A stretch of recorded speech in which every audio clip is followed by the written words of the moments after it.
ஒரு நாள் ஒரு பழைய பேனா குப்பை தொட்டியில் சோகமாக கிடந்தது. அது மெதுவாக சொன்னது, என்னால் இனி எழுத முடியாது, அதனால்தான் என்னை தூக்கி எறிந்து விட்டார்கள்.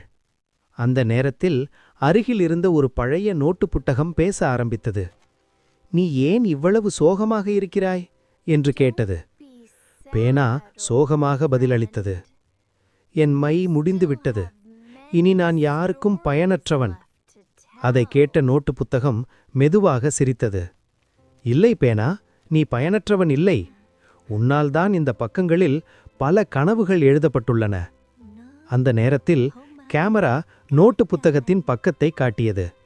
அதில் ஒரு சிறிய குழந்தையின் கனவு எழுதப்பட்டிருந்தது. நான் ஒரு நாள் டாக்டர் ஆக வேண்டும்.